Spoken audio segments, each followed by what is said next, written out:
Terus nantinya saat larnya ini lar sisa 2 ya teman-teman. Ketika nanti lar sisa 2 ini ekornya sudah.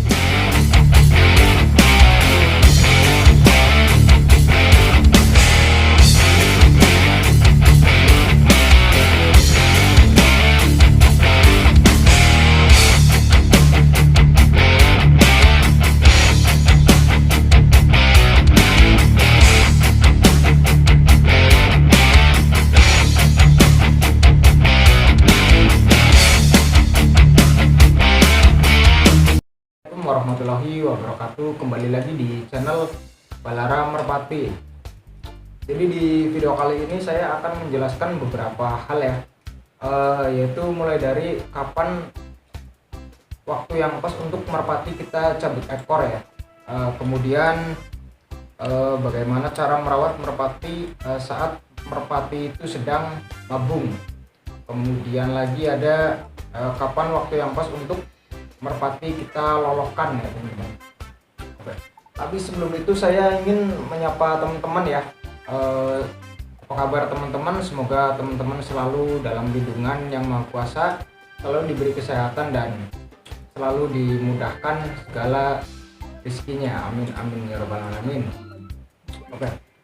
Oke, buat teman-teman ya, khususnya yang masih pemula ya, yang belum tahu bagaimana kapan waktu yang pas untuk merpati kita cabut ekor ya. Oke, buat teman-teman terus simak videonya. Tapi sebelum lanjut ke videonya, seperti biasa buat teman-teman yang belum bergabung di channel Balara Merpati, silahkan untuk klik tombol subscribe dan aktifkan lonceng notifikasinya. Teman-teman, kita langsung ke pembahasan ya. Untuk kapan waktu yang pas untuk merpati kita cabut ekor ya, ini berlaku untuk merpati muda ya atau pikan, dan juga untuk player ya teman-teman. Di sini saya ada ini merpati pikan saya ya.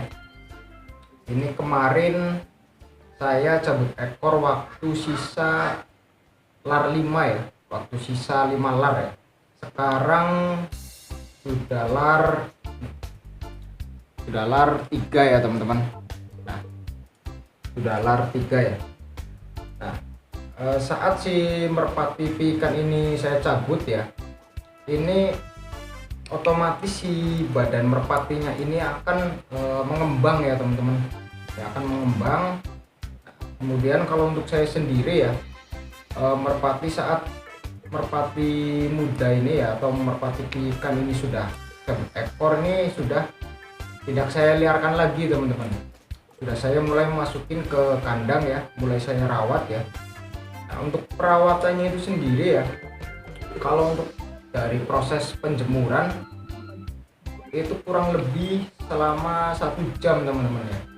Terlalu lama juga kurang bagus ya, karena nanti si badan merpatinya ini akan terlalu ringan teman-teman. Jadi itu sangat berpengaruh nantinya saat si merpatinya itu turun ya. Nah, kemudian untuk pakannya ya, untuk pakannya seperti biasa, sore-sore kita kasih jagung ya, sore-sore kita kasih jagung. Kemudian teman-teman bisa tambahin kacang tanah cukup 10 biji lah, itu agar si badan merpatinya ini lebih berisi ya, nanti lebih membentuk ya. Nanti tulang-tulang yang sebelah sininya ini bisa ketutup daging teman-teman. Terus nantinya saat larnya ini lar sisa 2 ya teman-teman. Ketika nanti lar sisa 2 ini ekornya sudah rapi, teman-teman bisa mulai latih. Nah, untuk perawatannya ya, agar badan merpati teman-teman ini bisa lebih bagus ya, itu saat angrem ya, teman-teman pas waktu si merpatinya ini sudah rampas, nanti teman-teman bisa kasih obat cacing. Ini teman-teman bisa kasih obat cacing. Kemudian untuk pakannya ya, untuk pakannya seperti biasa ya, sore-sore jagung, bisa ditambahin kacang tanah ya, kacang tanah, tapi waktu saat si merpatinya ini istirahat teman-teman.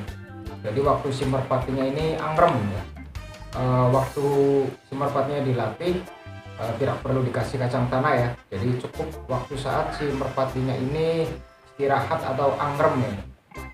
Oke. Nah kemudian untuk merpati player ya, untuk merpati player ini saya ada merpati player ya. Jadi kemarin ini merpati saya cabut ekor waktu lar sisa 4 teman-teman. Dari sisa 4 ini sudah sisa 3 teman-teman ya. Ini sisa 3. Nah, jadi kalau untuk merpati player sendiri teman-teman bisa lihat dari si merpati ini mulai mabung teman-teman ya. Jadi mulai mabung ya. Kemarin ini sudah mulai mabung ya teman-teman. Jadi kalau untuk menurut saya yang penting itu di bagian sini teman-teman. Kalau misalkan di bagian sininya sudah mulai rontok ya, di bagian sini sudah mulai rontok, kemudian di bagian sini ya kalau misalkan dipegang seperti ini ya, ini kerasa kasar ya, kerasa kasar, istilahnya sudah tidak rapi lah. Itu mending teman-teman istirahatkan, teman-teman bisa cabut ekornya ya, seperti itu. Bisa juga nanti teman-teman lihat juga di bagian ekor ya teman-teman, karena saat merpati ini sisa 5 ya, sisa 5 atau sisa 4 itu biasanya ekornya ini mulai lepas ya, entah itu mulai lepas 1 atau bahkan 2 ya. Teman-teman bisa langsung istirahatkan si merpatinya ya, teman-teman bisa cabut ekornya. Soalnya jangan teman-teman paksakan untuk dimainkan ya, jangan dipaksakan untuk dimainkan, karena biasanya ya kalau misalkan merpati ini sudah mulai lepas ekornya ya, itu untuk ngeremnya itu agak susah ya, untuk ngeremnya agak susah. Nanti kemungkinan merpati teman-teman ini turunnya bisa muter ya, muter seperti ini ya. Jadi saat si merpatinya ini akan turun ke meja ini, dia muter dulu. Nah, jadi kalau misalkan teman-teman paksakan untuk dimainkan, nanti hasilnya merpati teman-teman kemungkinan bisa rusak ya. Jadi alangkah baiknya mending teman-teman istirahatkan ya, seperti itu ya. Kemudian untuk perawatan merpati mabung ya teman-teman. Jadi merpati mabung ini beda-beda ya. Ada yang ketika lar sisa 5 dia sudah mulai mabung, ada juga yang mabungnya sisa 4 lar, ada juga yang mabungnya ini di lar sisa 2 ya teman-teman. Nah, untuk saya sendiri ya, kalau untuk saya sendiri setiap merpati di sini setiap sisa 4 lar ya, itu sudah saya istirahatkan, sudah saya cabut ekor ya. Karena rata-rata ya merpati saat lar sisa 5 atau sisa 4 itu tenaganya sudah mulai berkurang ya, berkurang, jadi kinerjanya juga sudah mulai berkurang lah. Nah kemudian untuk perawatan merpati mabung teman-teman, untuk perawatan merpati mabung itu sendiri ya, untuk porsi penjemuran ya, untuk porsi penjemurannya itu cukup setengah jam teman-teman, cukup setengah jam ya. Kalau untuk saya itu setengah jam cukup. Itu setelah itu nanti kita masukkan ke kandang kembali. Nah kalau untuk pakannya ya, itu sore hari kita kasih jagung ya, kemudian malam harinya bisa kita tambahin beras merah dan kacang hijau teman-teman.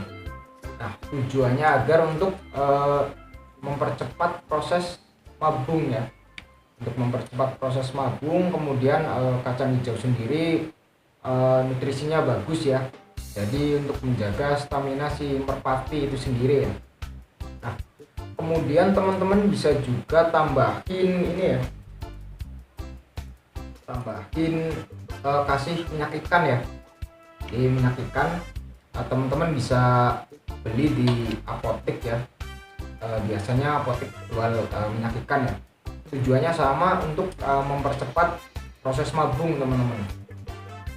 Selain itu minyak ikan ini juga bagus ya untuk memulihkan tenaga ya. Jadi tenaga merpatinya ini tidak terlalu drop ya, tidak terlalu habis ya. Kemudian untuk hari Rabunya ya, kalau untuk saya ya, misalkan merpati sedang mabung, untuk hari Rabunya saya biasanya kasih ini teman-teman, B kompleks. Ini B kompleks ya, vitamin B kompleks ya. Teman-teman bisa kasih ini setiap hari Rabu teman-teman. Nah kalau ini nih minyak ikan ini cukup 2 hari sekali atau 3 hari sekali teman-teman. Nah, untuk B kompleks ini satu butirnya itu bisa kita bagi jadi 8 ya. Jadi 8 bagian ya. Nah itu cukup segitulah, cukup lah ya. Kemudian untuk saat angrem ya, biasanya kalau misalkan merpati mabung, saya cabut ekor, pasti posisinya si merpati ini saya angremkan ya. Saya biarkan agar si merpatinya ini angrem. Nah untuk hariannya saya tambahin ini teman-teman, ini Vitares ya. Vitares dari produk Vitares. Nah, ini multivitamin ya, konsentrasi juga, ini mengatasi stres juga ya, meningkatkan produktivitas dan daya tahan tubuh ya teman-teman. Jadi ini setiap hari ya, dikasih setiap hari, cukup 5 tetes teman-teman. Ini untuk menjaga kesehatan merpati lah. Waktu yang pas untuk merpati ini kita loloskan ya, itu sama seperti saat merpati ini istirahat teman-teman. Jadi saat merpatinya ini di sisa 5 lar atau 4 lar ya. Biasanya kalau saya sendiri ya, itu di saat sisa 5 atau sisa 4 ya. Kalau misalkan sisa 5 sudah mulai mabung, itu saya cabut ekor ya. Kemudian saya biarkan angrem, kemudian saya tetaskan telurnya teman-teman. Saya tetaskan telurnya, itu juga cukup 1 aja teman-teman, 1 telur ya. Kita tetaskan, kemudian kita biarkan si merpatinya ini ngeloloh teman-teman. Jadi si merpatinya ini ngeloloh cuman 1 anakan ya, cuman 1 anakan saja, karena tujuannya agar tenaga si merpatinya ini tidak terlalu habis teman-teman. Nah kemudian waktu untuk meloloskannya juga, kalau untuk saya sendiri ya, itu cukup 10 hari sampai 15 hari teman-teman. Jadi setelah itu anakannya, merpati ikannya ya, saya ambil, saya cabut ya, kemudian saya spet sendiri. Nah buat teman-teman yang belum tahu ya bagaimana cara menyepet merpati ikan ya, teman-teman bisa cek video saya sebelumnya ya. Di situ ada bagaimana cara menyepet merpati ikan umur 15 hari. Oke, mungkin cukup seperti itu ya teman-teman untuk beberapa penjelasan dari saya ya. Kembali lagi, ini sama sekali tidak ada maksud untuk menggurui yang sudah senior ya. Ini khususnya untuk para pemula ya yang belum tahu ya. Oke, terima kasih buat teman-teman yang udah nonton video ini. Semoga video ini bermanfaat buat teman-teman semua. Dan jangan lupa terus dukung channel Balarang Merpati agar menjadi channel yang berkembang dan selalu menyuguhkan konten-konten yang bermanfaat. Jangan lupa juga klik tombol subscribe dan aktifkan lonceng notifikasinya. Terima kasih. Wassalamualaikum warahmatullahi wabarakatuh.